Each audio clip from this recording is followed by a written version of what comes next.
ஒருவேளை நீங்கள் சோர்ந்து போயிருக்கலாம், பலன் அற்றவர்களாக இருக்கலாம். ஆனால் ஆண்டவர் உங்களை பார்த்து உங்களோடு பேசும்படி இந்த வார்த்தைகளை உங்களுக்கு கொண்டு வருகிறார். கவனமாக கேளுங்கள். கர்த்தர் உங்களோடு பேசுவார். ஸ்திரியானவள் ஒரு தாய் தன் பாலகனை மறந்தாலும் நான் மறக்க மாட்டேன். ஒரு தாயைப் போல நான் உங்களை தேற்றுவேன் அப்படி என்று சொல்லி எங்களை தேற்றுகிற ஒரு நல்ல தெய்வம். எப்பொழுதும் நாங்கள் சோர்ந்து போகும் பொழுது எங்களை பலப்படுத்தி எங்களை உற்சாகப்படுத்துகிற ஆண்டவர் எங்களோடு கூடவே இருக்கிறபடியினால் நீங்கள் ஒருவரும் சோர்ந்து போக வேண்டிய அவசியம் இல்லை. நான் கூட சில வேளைகளில் நான் சோர்ந்து போகும் பொழுது ஆண்டவர் உடனடியாக தன்னுடைய வார்த்தைகள் மூலமாக என்னோடு பேசுவார். அந்த வண்ணமாக இன்றைக்கு ஆண்டவர் என்னோடு சில வார்த்தைகளை பேசினார். நான் அதை ஃபேஸ்புக் மூலமாக மற்றவர்கள் மூலமாக இன்றைய வசனம் என்று சொல்லி ஸ்டேட்டஸ் மூலமாக எல்லாம் பகிர்ந்து கொள்வேன். இன்றைக்கு பேசின வசனத்தை நான் காலையில் பகிர்ந்து கொண்டேன். ஆனால் சேர்ச்சுக்கு போகும் பொழுது பாஸ்டர் அதே வசனத்தை எடுத்து பிரசங்கம் பண்ணினார். அப்போ ஆண்டவர் அதை உறுதிப்படுத்துகிறார். எங்கள் மூலமாக மற்றவர்களோடு பேசி தேற்றுகிறார், மற்றவர்கள் மூலமாக எங்களோடு பேசுகிறார். உங்களுக்கு ஒரு நல்ல ஆண்டவர் இருக்கிறார். அது என்ன வசனம் என்று சொன்னால், தேவன் நமது பட்சத்தில் இருந்தால் நமக்கு விரோதமாக நிற்பவன் யார்? இந்த உலகத்திலே எங்களுக்கு விரோதமாக பிசாசு அநேக மனிதர்களை இல்லது அநேக வியாதிகளை, பலவீனங்களை, சோர்வுகளை, பலவிதமான துன்பங்களை நமக்கு கொண்டு வரலாம், நமக்கு எதிராக. ஆனால் தேவன் எங்கள் பட்சத்திலே இருக்கும் பொழுது எந்த வியாதியோ, எந்த பலவீனமோ, எந்த மனுஷர்களோ யாருமே எங்களை மேற்கொள்ள முடியாது.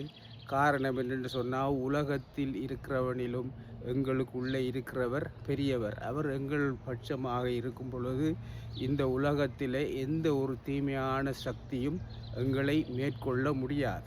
நாங்கள் ஆண்டவரிடத்தில் எங்களை ஒப்பு கொடுத்து நாங்கள் ஜெபம் பண்ணும் பொழுது, ஆண்டவரே என்னை பாதுகாத்து கொள்ளுங்க, இந்த உலகத்தில் வருகிற பிரச்சனைகளை என்னால் தாங்க முடியலை, இந்த வியாதியை என்னால் தாங்க முடியலை, என்னை எதிர்த்து வருகிற மனிதர்களை என்னால் தாங்க முடியலை அப்படி என்று சொல்லி நாங்கள் ஜெபம் பண்ணும் பொழுது, தாவீதை போல கர்த்தரை நான் எப்பொழுதும் எனக்கு முன்பாக வைத்திருக்கிறேன், ஆகையால் நான் அசைக்கப்படுவதில்லை. அப்போ கர்த்தர் எங்களோடு கூட இருந்தால் மட்டும்தான் இந்த உலகத்தில் வர பிரச்சனைகள், போராட்டங்கள், கஷ்டங்கள் இருந்து நாங்கள் பாதுகாக்க முடியும்.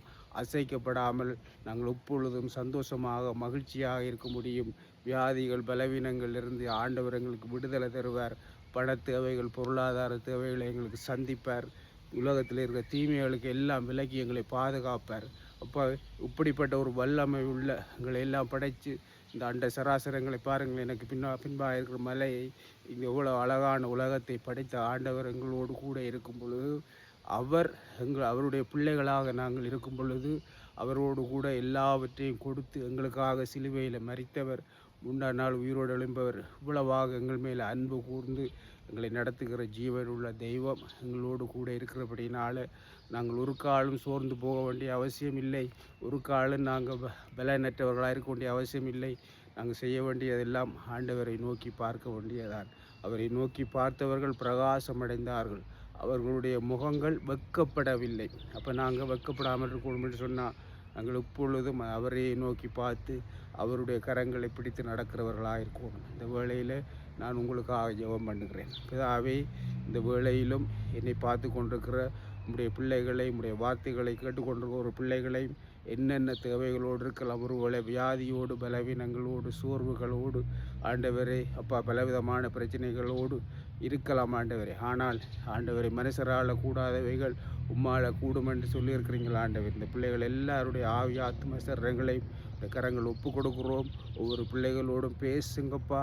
அப்பா திடப்படுத்துங்க ஆண்டவரே. உடைய மகிமையான கரங்கள் ஒப்பு கொடுக்குறோம், ஆசீர்வதிக்கிறோம் ஆண்டவரே. அவர்களுடைய கவலைகள், சோர்வுகள், பலவீனங்கள் எல்லாம் இயேசுவின் நாமத்தினால நீங்கி போகட்டும். வியாதிகள் நீங்கி போகட்டும்.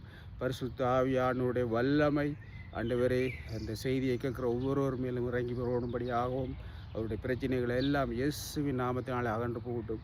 ஒவ்வொரு பிள்ளைகளையும் ஆசீர்வதிக்கிறேன். இந்த ஜெபத்தை கேட்டபடியால் நன்றி சொல்லி ஜெபிக்கிறேன். எங்கள் ஜீவன் உள்ள நல்ல பிதாவே, ஆமேன். கர்த்தர் தாமே உங்கள் ஒவ்வொருவரை நிறைவாக ஆசீர்வதிப்பார். ஆமேன்.